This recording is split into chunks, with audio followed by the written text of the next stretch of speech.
all under here.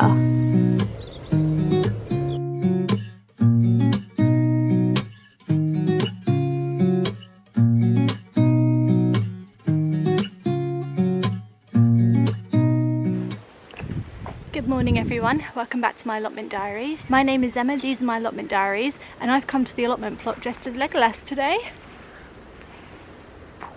Much to my kids' delight, because I actually look like this on the school run.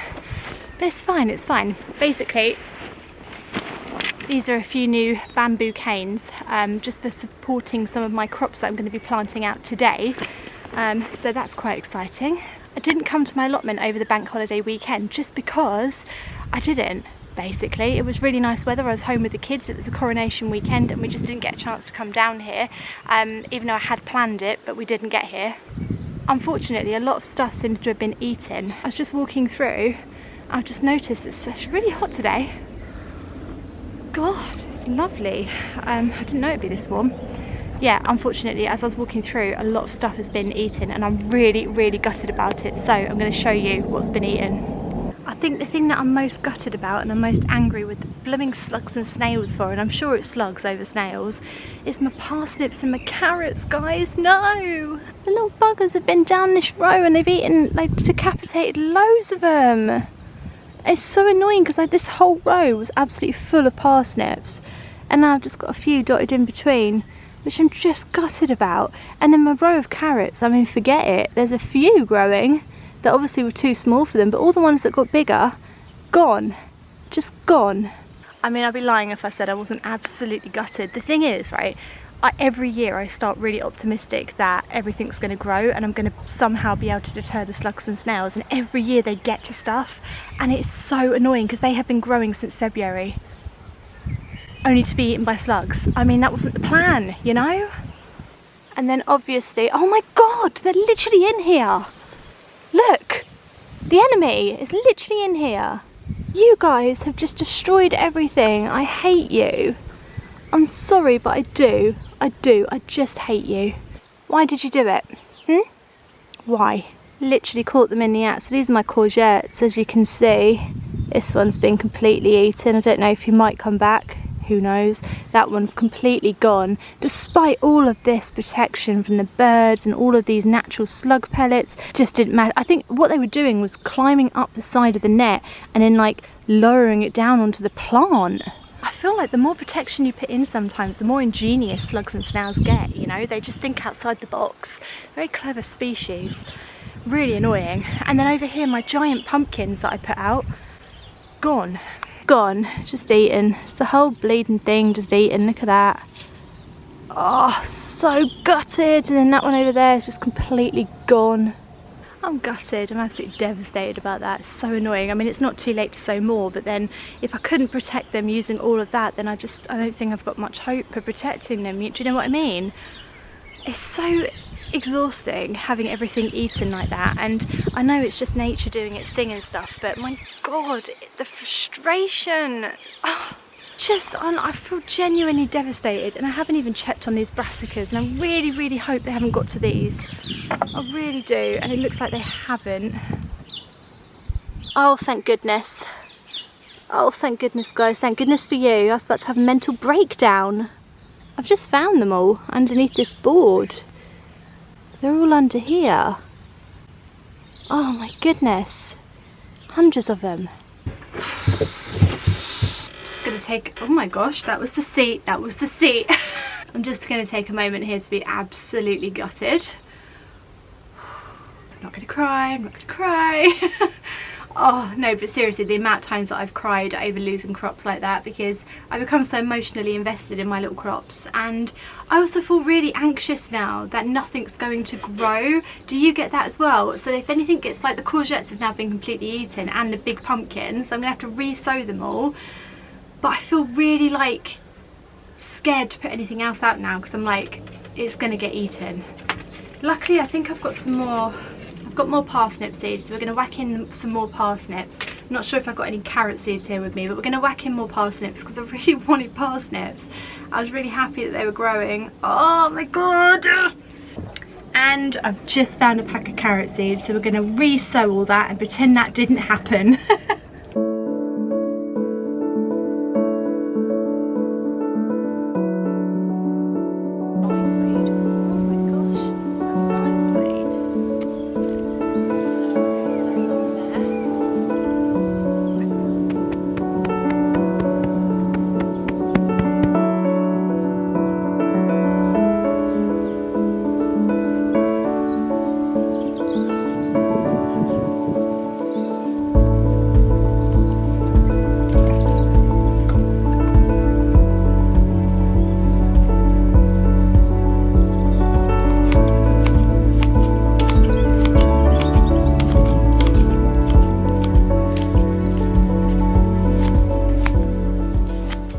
One of the things that slugs and snails absolutely love is lots of places to hide in. So some people do it on purpose. They put out planks of wood, which is what I've done down there, to try and attract them and catch them and then move them on before they get to your crops, because they love anywhere to hide, like that's dark, wet, usually made of wood chip, weeds. So keeping things away from your raised beds or away from your growing beds is a really good idea, like weeds. Keeping them low, keeping them chopped down, because it's the perfect hiding place for them to sit in and wait to attack. So I'm just going around now and I'm just making sure that all the weeds around my beds are kept down, kept under control. Lots of other reasons why I want to do that as well, but slugs and snails is a big one. I think, thinking about it now logically, because this is my 4th year of growing, I think I am being too small with what I'm planting out. So planting out 2 courgettes and expecting them both to live is probably not a good idea. What I need to be doing is planting out 10 courgettes and hoping that 2 survive. Because I used to say in my first year on the plot, and this is where my phrase whack it in came from, because I used to just say, just whack it in, just whack in as much as you can, because most of it will die. So just keep whacking stuff in and something will live. And I think somewhere along the way I've kind of lost that. Like, I don't follow my own advice anymore. It's really funny. The more I learn about gardening, the less I follow my own instincts, and the more I start following all the practicalities in the books. And actually my instinct is to whack in as much as I can and just keep throwing more and more crops in, knowing that 80% will die and 20% will live. And I think that's what I'm going to go forward with, basically, is just whack it in, keep whacking it in, just keep throwing as much in as you can, and something will live. And if it doesn't, we're all just screwed. Time to check on the sweet corn. Has it grown? Has it not grown? Oh, yes, it is. It is growing. Yes, it's growing, it's growing. Runner beans as well, runner beans as well. And then here, look, runner bean, runner bean. It's a runner bean. Oh, has that one been eaten? Has that one been eaten? Oh my God, the slugs are relentless, aren't they? There's a runner bean. Sculpt you up, babies.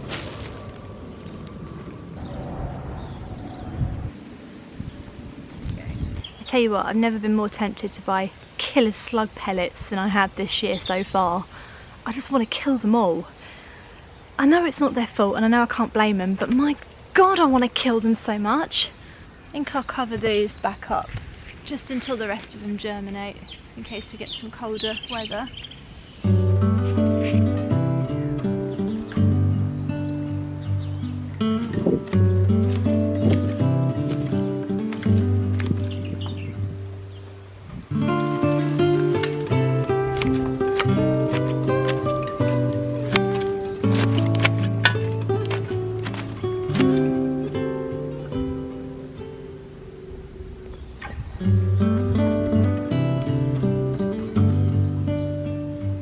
What I wanted to do today was put up my sunflowers. Now I'm absolutely terrified they're going to be eaten. There's no way they're going to survive in this plot of death, but I brought them anyway, so I've got to put them out now because they're getting too big for their pots.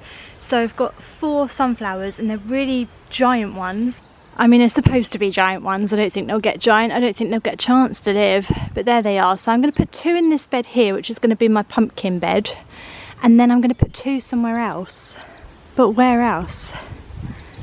Where else can I put them? I was sort of thinking maybe in a broad bean bed, maybe just at the back. Maybe if I hide them in between the broad beans, the slugs won't get them.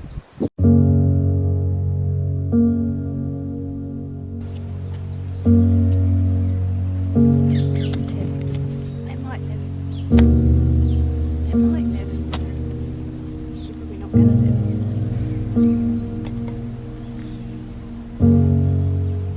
So the beauty of sunflowers is you can actually plant them quite deep. You can plant them up to their first leaves. Oh, hi Rocky. Now why haven't you been helping me with my slugs and snails, Why haven't you been helping me with my slug and snail problem? Yeah, I've got a real problem with them rocks. That's my hole, that's my hole, that's not your hole. I'm not digging you a poo hole. No, no, no, no, no, no, no. Right, cat's busy. Where was I? Oh yeah. So sunflowers can be planted quite deep. They can be planted up to their first leaves, I think. Not that it matters because they'll be dead by morning. Yeah, come on Emma, think positively. Right, we'll whack them in like that. So you see it's up to its first leaves, sort of, like that. So obviously sunflowers grow to be quite tall plants if they survive, and so they need to go quite deep down to keep them secure and keep them upright. So what we're going to do is we're going to stake them with these canes. It's always good to stake your plants the second you... Oh no, Rocky! Rocky! You're so clumsy for a cat. Use up all your 9 lives, you are. It's always good to stake your plant the second it goes in because you're less likely to break all the roots and disturb the roots. Aren't you, Rocky? Yes, Rocky agrees. Right. Push that in quite deep like that. Why am I teaching you? You're the cat. I'm not trying to teach you anything. Where did you put my scissors, Rocky? Oh, there they are. I'm sitting on them. So like I was saying before, what we'll do is tie it in with a bit of twine. This is to encourage it to grow upwards and to stop it from swaying about and snapping in the wind. But we're not going to tie it too tightly because if we forget to loosen this, what will happen is as the stem grows bigger, it will make ridges in it. It will grow sort of around that, and then that will end up killing the plant because it will let disease in and stuff. So we're going to tie it. We're not going to tie it too tight, so I've got some leeway in there, just in case I forget to loosen it too early, basically. That's what we're going to do. Right, Rocky, no, because you've just killed it. No, Rocky, no, come on, bloody cat! No, not on that, not on that. Anything else, Rocky? Anything? You're so annoying. Stick this in. Digging it in now, really deep.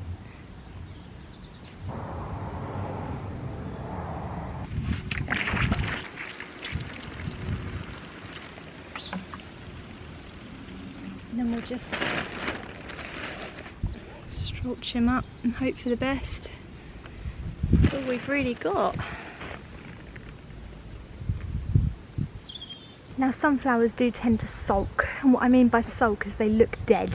They really don't like being moved, they don't like being prodded and poked and watered, they don't like anything. Sunflowers hate everything, so they sulk. You can see how the leaves are starting to go a little bit floppy and limp. It just looks like it's given up. It's having a sulk. It just doesn't want to grow anymore. It's like, nah, you've moved me out of my pot and I'm not happy now, but that will come back to life. It will get used to it. I have to get on with it. And this is the same. You can see it's gone all floppy and limp. This is what they do when you plant them out. They'll be okay. Have faith.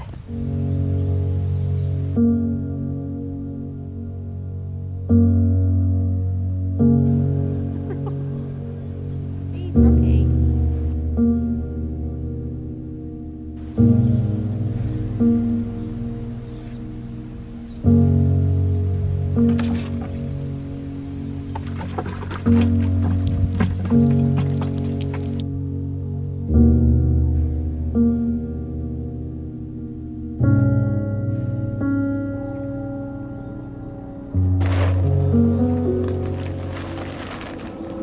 I'm afraid it might be time to clear the polytunnel.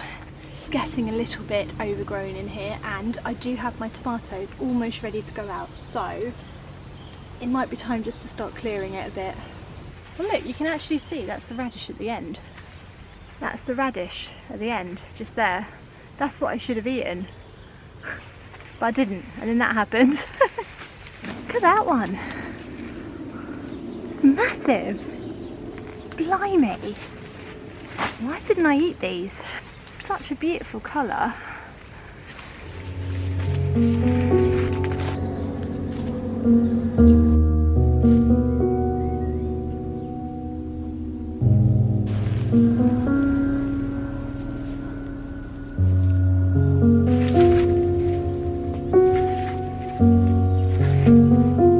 Look at this little party. Look at this little slug and snail party going on. My goodness, you're all in here.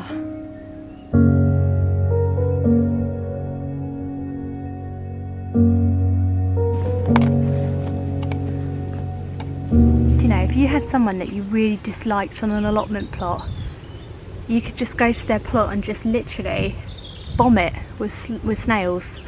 That would be awful, wouldn't it? Wouldn't that be awful? I'm just going to dispose of these nicely. I'm just going to put them in the abandoned plot next door, I think. There's another one there. God, everywhere. Big horrible things. Right, there's my polytunnel all cleared pretty much, ready for tomatoes. Tomatoes I'm just going to dot around wherever I can fit them.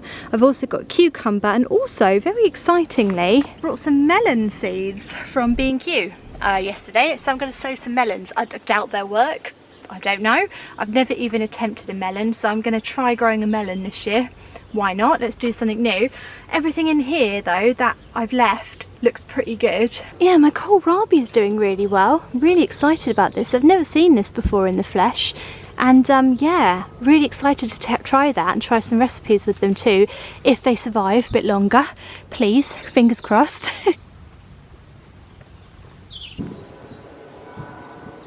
I mean, I am pretty devastated to come here today and find that loads of my crops have just been completely munched to death by slugs and snails, especially my parsnips and my carrots, which were doing so well. I was so proud of them, and then my courgettes and my giant pumpkins. I don't hold out much hope for the sunflowers. I'm definitely going to go home today and sow some more. I think, like I said before, one of the best things you can do is just keep whacking stuff in.